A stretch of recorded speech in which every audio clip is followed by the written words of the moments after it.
સુરત શહેરમાં બેફામ દોડતી લક્ઝરી બસે વધુ એકનો ભોગ લીધો છે।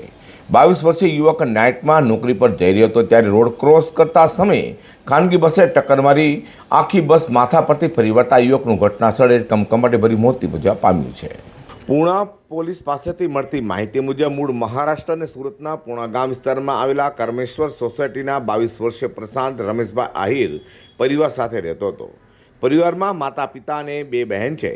પ્રશાંત અપરિણીત હતો અને સારોલી ખાતે ગોડાઉનમાં રાત્રિના સમયે કપડાં પેકિંગનું કામ કરી પરિવારને આર્થિક રૂપે મદદરૂપ થઈ રહ્યો હતો।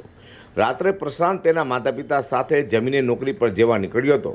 ઘરેથી ચાલતો નીકળેલો પ્રશાંત કેનાલ રોડ ખાતે રંગ અવધૂત 4 રસ્તા પાસે પહોંચતા જ રોડ ક્રોસ કરી રહ્યો હતો। આ દરમિયાન ફૂટપાથ ઝડપે આવેલા ન્યૂ લક્કી નામની એક લક્ઝરી બસે પ્રશાંતે ટક્કર મારી દીધી હતી।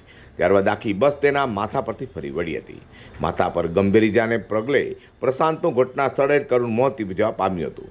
અકસ્માત થયો હોવાની જાણ તેના પિતાને થતાં ઘટના સ્થળે પહોંચ્યા હતા ત્યારે તેમને ખબર પડી કે અકસ્માત તેમના એકના એક દીકરાનો થયો છે અને તેનું મોત થવા પામ્યું છે। હાલ તો પ્રશાંતના પિતાએ બસના ચાલક વિરુદ્ધ ફરિયાદ નોંધાવી છે।